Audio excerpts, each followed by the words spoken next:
When we talk about discipline, most people think about routines, habits, or physical effort.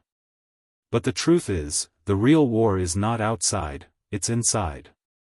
Your mind is the battlefield where every decision, every success, and every failure is born.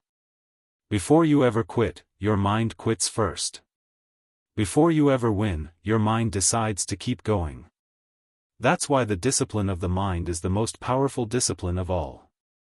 Think about it, every day your thoughts compete for dominance. On one side, there's fear, doubt, and distraction. On the other, there's clarity, focus, and determination. If you don't discipline your mind, the negative thoughts will take over by default, because the human brain is wired for survival, not greatness. It looks for comfort, safety, and escape. But greatness requires the opposite, it demands discomfort, challenge, and persistence. This is why some people, no matter how talented, never reach their potential. Their minds lose the battle before the fight even begins. And this is also why some ordinary people rise to extraordinary heights. They train their minds to reject negativity, to replace excuses with solutions, and to stay calm in chaos. Discipline of the mind doesn't mean silencing every negative thought. It means refusing to let those thoughts control your actions. It means choosing deliberately what voice you listen to. Because the mind, once disciplined, becomes the sharpest weapon you will ever carry. So ask yourself, who is winning the battle in your mind today? Because the answer to that question will decide everything about the life you are building tomorrow. The greatest trap most people fall into is comfort. The human mind is always negotiating with you, stay in bed a little longer. Don't take that risk. Don't push too hard. You've done enough. It sounds gentle, even reasonable, but behind those whispers is the biggest thief of progress. Comfort feels good in the moment, but it silently robs you of your potential. Every person you admire, every leader, every innovator, every champion, they became who they are not because life was easy, but because they trained themselves to walk away from comfort. They understood that the mind always looks for the path of least resistance, and that path never leads to greatness. Growth is painful by design. Muscles tear before they get stronger. Ideas fail before they succeed. Leaders stumble before they inspire. Without discomfort, there is no expansion of character, no deepening of wisdom, no sharpening of skill. The problem is, we confuse comfort with happiness. True happiness doesn't come from lying in ease, it comes from knowing you gave everything, that you stretched beyond what you thought possible. Comfort gives relief today, but discipline gives pride for a lifetime. So the question is, what are you willing to sacrifice comfort for? Because every comfort you choose today is a trade against your future.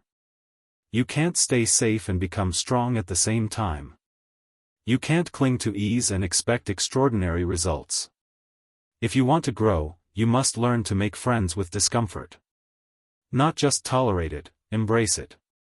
Because on the other side of discomfort lies the life you keep dreaming about. Most people run from pain as if it is their greatest enemy. They see pain as punishment, as something unfair, as something to escape from. But the truth is, pain is not your enemy, it is your greatest teacher. Every breakthrough in life is born out of some form of pain. Pressure turns coal into diamonds. Resistance builds muscle. Trials shape character. Without pain, there is no transformation. When you discipline your mind, you stop asking, why me, and start asking, what is this pain trying to teach me? That shift changes everything. Pain exposes weakness, yes, but it also shows you where strength must be built. Pain humbles the arrogant and strengthens the humble. It forces you to confront truths about yourself that comfort would never reveal. Think of the people you admire most. Their strength, their resilience, their wisdom, it didn't come from living an easy life. It came from facing storms, from enduring losses, from carrying burdens that could have broken them. They didn't avoid pain, they harnessed it. And because they embraced their suffering, they discovered a deeper power within themselves. Avoiding pain keeps you fragile. Embracing pain makes you unbreakable. The difference lies in how your mind interprets it. Discipline allows you to see pain not as a wall, but as a doorway, one you must walk through to discover the strongest version of yourself. So the next time you feel pain, don't run. Don't hide. Don't let it defeat you.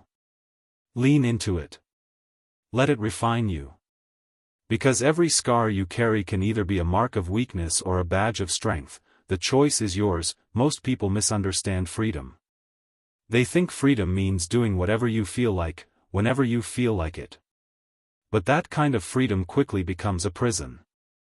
If you are controlled by your impulses, your distractions, your fears, you are not free.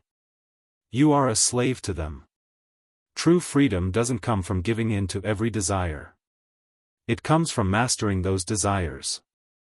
It comes from discipline. When you discipline your mind, you create space between impulse and action. You no longer react blindly, you respond with intention. That is control. And control is power. It's the power to choose what truly serves you over what simply feels good in the moment. The irony is, the more control you have, the freer your life becomes. Because suddenly, fear can't hold you back, doubt can't paralyze you, and excuses can't derail you. Look at the people who have achieved greatness. Their success didn't come because they were lucky or privileged, it came because they controlled themselves when others couldn't. They woke up early when others slept in. They focused when others got distracted. They pushed through when others gave up. Their discipline gave them freedom, freedom to create, to lead, to live life on their own terms. Ask yourself, what controls you right now? Is it laziness? Fear? The opinions of others?